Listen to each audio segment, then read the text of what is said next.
Welcome to our interview with the speaker series for the United Astrology Conference 2026. I'm Melissa, and today we are joined by astrologer Celeste Brooks. Celeste, can you please introduce yourself? Hi, Melissa. I am Celeste Brooks of Astrology by Celeste. I'm an astrologer, a coach, and an intuitive. And my podcast is the Celestial Insights Podcast, which helps people navigate the energies of the week. I love that. Okay. I think you're one of the first people to introduce yourself and your podcast. Can you tell me a little bit more about the podcast and what you're doing on there? Yeah, so my podcast, I was inspired by one of my mentors, Ann Ortley, and I loved when she used to do the weekly weather. Mm. And I think she might do it on YouTube still. But anyway, what I do with my podcast is I want to help people prepare for the week. My big thing is showing as above, so below. As a Taurus sun and a Virgo south node, I love to connect people with the astrology as it shows up in real life, in the Mhm. material world, because that can help you as well integrate it psychologically what you're going through. So, my podcast, what I do, there's always a theme of the week. And I must say, to toot my own horn, with Mars in Leo, lately, the themes have really been showing up Mm. with events in the collective. Right. And since Neptune went into Aries on my midheaven, has been like hitting it, hitting it, hitting it. And then I give three big things I want you to think about as you navigate the week. Often it's the moon phase, ingresses, but sometimes it's just something comes to me that's important, like maybe it's declination or out of bounds that I feel like this is an important time to think about. And then I give a day, each day has a word of the day. And then I talk about the transits and just riff on things. And often I bring in news stories or I just get an insight and I'll tell a story in a way that just comes to me. And sometimes it shows up in the collective. It's like a metaphor allegory thing. And then that can Nice. help you see how things come up in the collective. That is super thorough for like weekly content. I'm Uh, ridiculous. I have Saturn on my sun. I am okay. truly ridiculous with my work. Eh, Well, so then how did you go from, I guess not, but how did you get to this point? Is this like how you were already doing it for yourself as you were preparing for weeks, or how has it evolved to your practice evolved to this point? that's a great question. It feels like mm, well, I was invited or asked, I had a goal to start a podcast. Hmm. And then Jen Brown, who's my podcast producer, reached out to me to see if I wanted to do a podcast. And then I intuited it this way because it helps me with the South Node in Virgo, organize my thinking, Hmm. and then put it down. So it's I'm gonna say I co-created it with the universe. How's that? I love that. That's awesome. Okay, so at what point in your experience with astrology did this birth itself?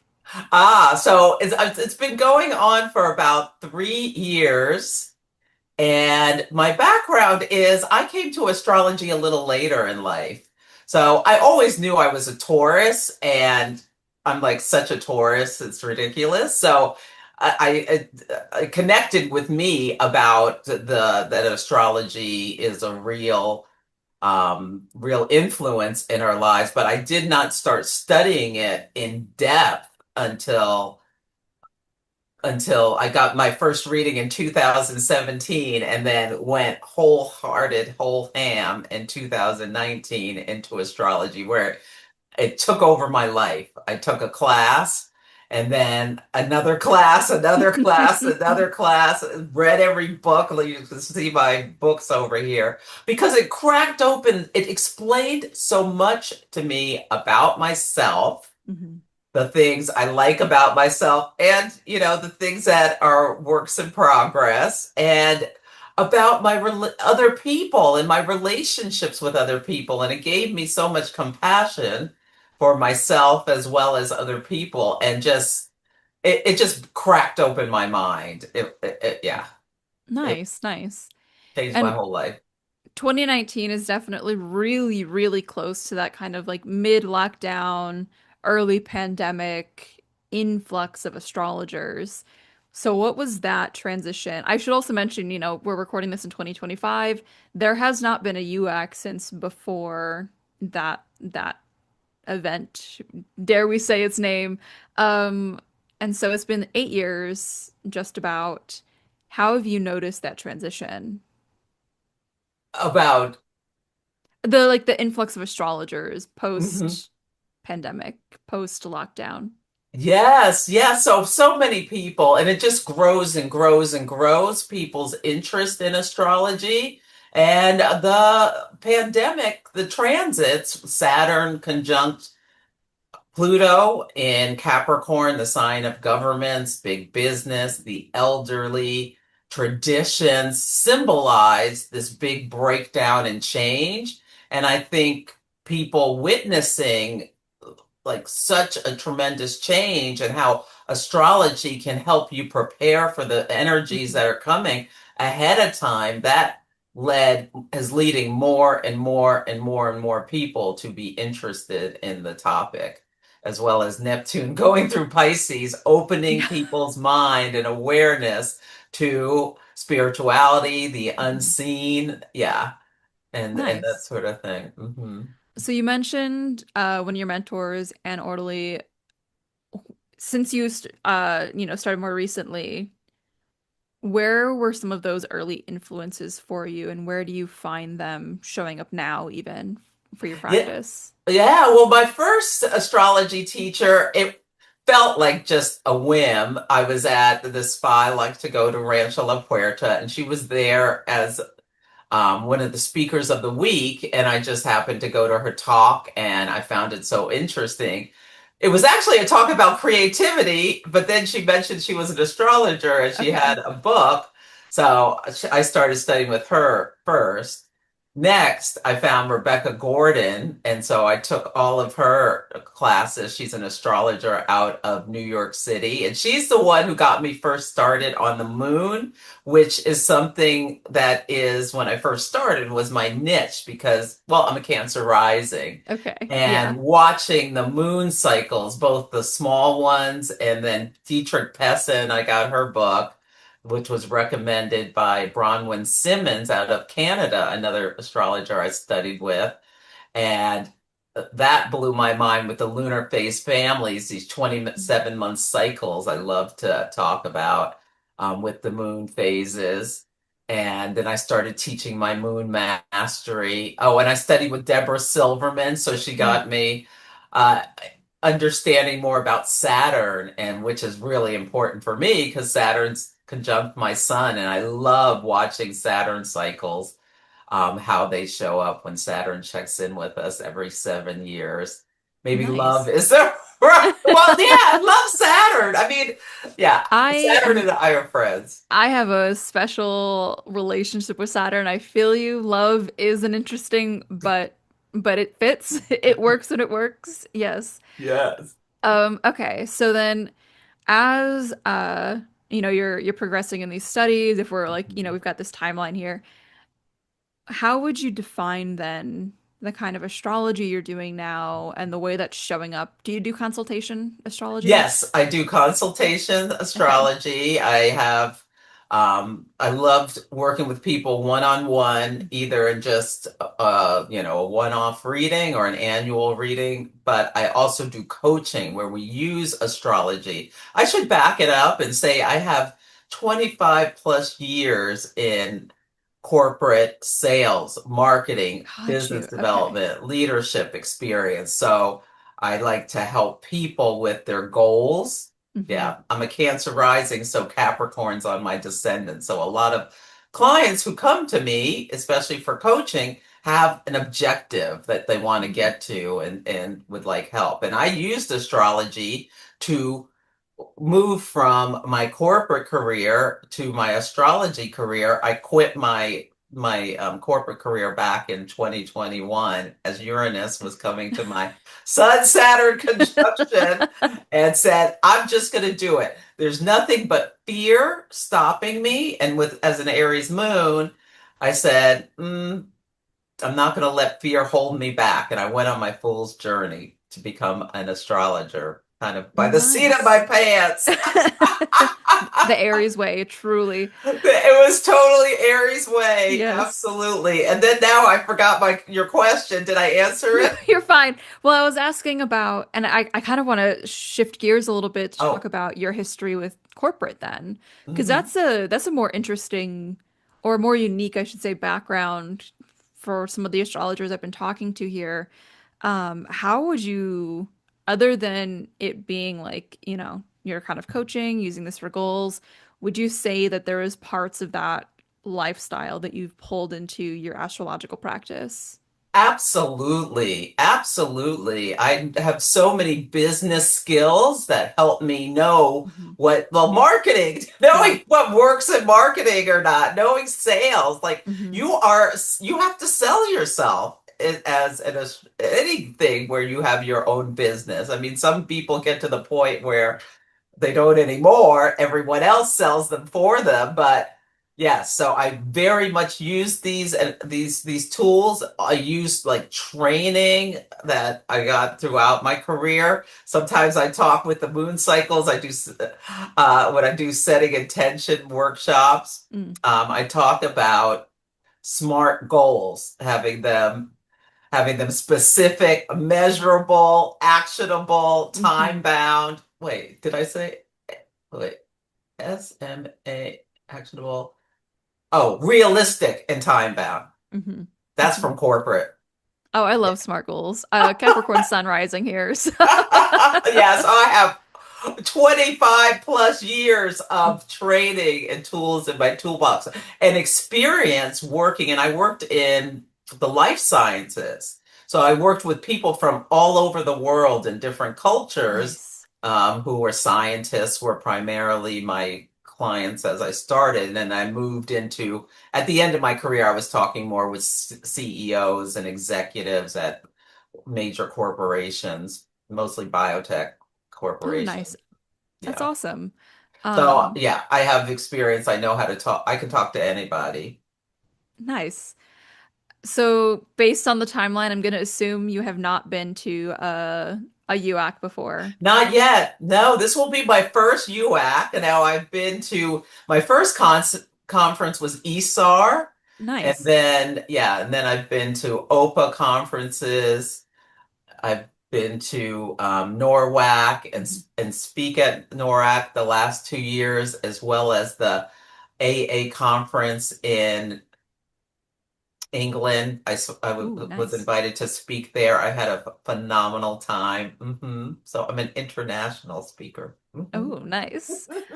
I love Okay, so it. then what goals do you have? Just based on the numbers and everything that we've heard from about UAC so far, what are your goals and hopes for this next year? For the UAC conference? Yeah. Oh, well, my goal in going to the UAC conference is networking. Mm, And I love talking, socializing, meeting other people, learning new topics. I have Venus and Mars in Gemini, so I'm a perpetual student, and my North nice. Node's in the ninth house, so it's aligned with what I'm supposed to be doing. So, yes. Having a great time. My Aries moon demands that if we're going to do it, it's got to be fun and seeing old friends. And I love Yes. to tear it up on the dance floor. So going on the dance floor. And I've not spent much time in Chicago. I've been there Yeah. a couple of times, but one was like an in and out, Hmm. and then the other was at the airport. So this will be my first real time in Chicago, so I want to see some of the city as well. But oh, I love seeing old friends, getting to Yeah. catch up one on one, and yeah, that's and yeah, that's those are my goals for the UAC conference: to community, Yes. connection, Yes. and fun and I love that. education. Yeah. Yes, yeah. Fun and community, maybe a little higher, but yeah. Those are the things that are at the top of the list. Yeah, Yes. yeah. And I highly encourage anyone, if you are an astrologer, you want to build your career, networking is one of the most effective ways to do so. So I'm a board member now for the Organization of Professional Astrology, OPA. Nice. I highly encourage you to join an organization. I think there's something with UAC where you can join all three or three or four at a lower price. I highly recommend OPA. Yes, I do transit talks every first Sunday of the month, which is a unique Nice. thing OPA does. It's a study group and people are welcome to come off mute and talk. And we talk about how the astrology, how we think it's going to show up in real life, as well as events that have happened or what's likely to happen next with events. So I'm really into mundane astrology. It's my favorite. So that's one of the things I It's do with definitely it. a good time to be into mundane astrology. It's very ripe, full time You, to be engaging with that. Yeah. I don't know how I would have gotten through the time we're not talking about without astrology. I Yeah. really don't. I Yeah. would have been, and right now, I would have been, and I'm kind Lost. of a mess anyway, but like with this, with what's going, like the United States is going through massive, Yeah. massive changes with Saturn and Neptune coming together to meet at our IC. So structures dissolving, and we're watching it up to, February 20th of 2026 is when the transit perfects at zero Aries, the first degree of the first sign of the on a world point of cardinal initiating energy. So we're Yeah. watching things coming to this point in a sign of, conflict, but also courage. Yes. And I, the reminder that this is just like the lead up to that event. So fun. She said sarcastically. Uh, what is it? It's Astrologer good? Yeah, may you be born at interesting times. Yes. This really is it a blessing or is it a curse? Yeah. Or both. This and that can both be true as we Yes. navigate. Well, Uranus is going to be going into Gemini, so that'll be a big thing. The duality, Hmm. split minds. Mm. The you're right though. It's conflict, but it's courage. Yes. Yes, I like that. I think we're just about at our time though.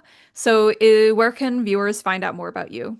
Yes, my website is astrologybyceleste.com. You can sign up for my mailing list if you like. Also, follow me on Instagram. I do lives on Instagram and I put a lot of things like my moon phase families and my podcast word of the day and stuff on Instagram is my main platform, but I'm all the things at Astrology by Celeste. Also, please follow me on YouTube as well. I need to grow my YouTube channel. I'm working on that. My podcast goes there automatically, but I'll be doing more on YouTube. Awesome. I will pop all of that down below. And if viewers want to learn any more about Celeste or about any of the other speakers at UAC or any other UAC information, like ticket sales, you can head over to uacastrology.com. But otherwise, thank you so much for joining us today, Celeste. Thank you for having me, Melissa. It was such a pleasure to chat with you. Yes, it was great. Thank you. Thank you for joining us today. You can find new episodes on our channel every Monday and Wednesday, continuing through to the United Astrology Conference in 2026. We also invite you to attend UAC 2026, taking place in Chicago, Illinois from September 3rd to the 9th. As the largest astrological conference in the world, UAC offers an unparalleled opportunity to deepen your astrological studies and connect with a global community. With over 270 lectures, more than 180 esteemed speakers, and 1,500 attendees, this gathering is a cornerstone event for both seasoned professionals and dedicated students of astrology. For details on registration, scholarships, volunteer opportunities, or advertising, please visit uacastrology.com or refer to the links in the description box below.